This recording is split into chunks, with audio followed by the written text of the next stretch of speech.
Captain America Brave New World is the first of many Marvel movies to come this year, and possibly the one with the least amount of hype.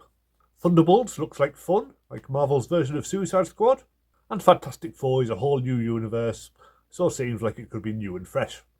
This one though is just more of the same, nothing we haven't seen before, and is really just for die-hard fans. This is the fourth Captain America movie, but the first to star Mackie in the lead. He was a decent supporting character as Falcon in the earlier movies, but here he really has to step up and carry the whole movie. He's not bad, but he doesn't have much to work with. All of the characters' worries about accepting the role of Captain America were worked out in the miniseries The Falcon and the Winter Soldier, so this feels like just another chapter in his life after that. He still wears the bright white costume from the series, which must be a nightmare to clean, but by the end he's in the more traditional blue costume, which looks a lot better. Several characters from the series also have bigger roles here. Danny Ramirez as Joaquin Torres has stepped up and become the new Falcon.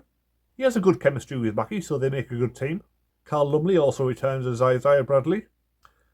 His character's backstory is explained briefly, but it does help to have seen the miniseries first, as he has quite a significant role. But the biggest name in the cast is Harrison Ford, who takes over as Thunderbolt Ross, who has now become the president. His performance is probably the main reason I recommend seeing this movie.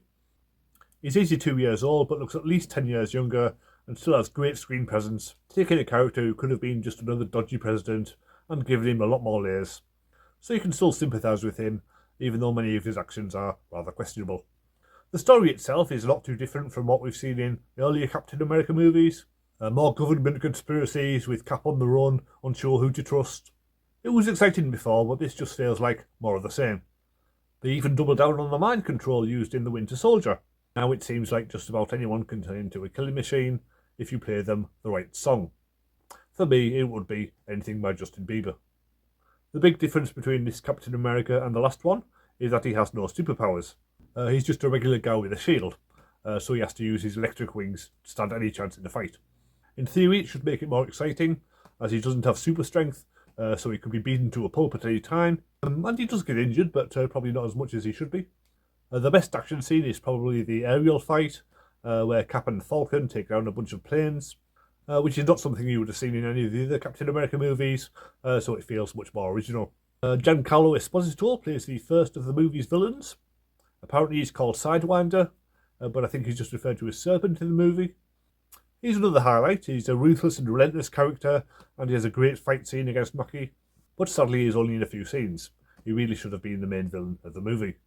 Instead, the main villain is eventually revealed to be a character from one of the first Marvel movies. I won't spoil his identity, as it's meant to be a surprise, but I barely remembered him from first time round, and he doesn't get to make much of an impression, as he's more of a behind-the-scenes puppet master than an active antagonist. His look is toned down a lot from the comics character. It fits with the more realistic style of the film, but why even use the character if you're not going to also use their iconic look?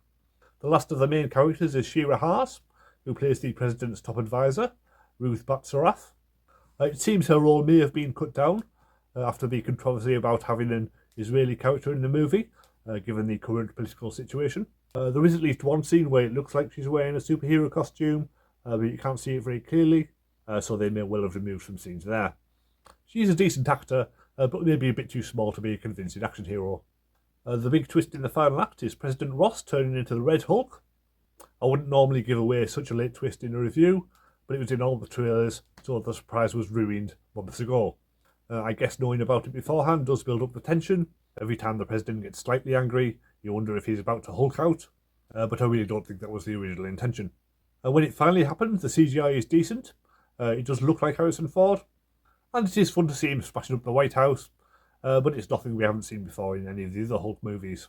As usual, there are a bunch of references to past MCU films, with the Celestial from Eternals being a major plot point, and several characters come back from The Incredible Hulk, which was 17 years ago, which is probably how long it will be before we next see the Eternals again.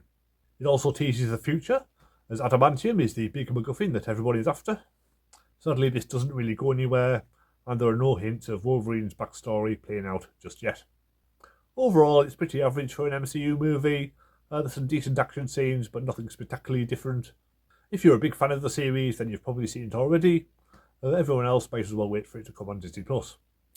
Thanks for watching. I'll be reviewing all of the big superhero movies coming out this year. So please subscribe if you want to see my thoughts on Thunderbolts, Fantastic Four, Superman, and probably some others as well. See you next time.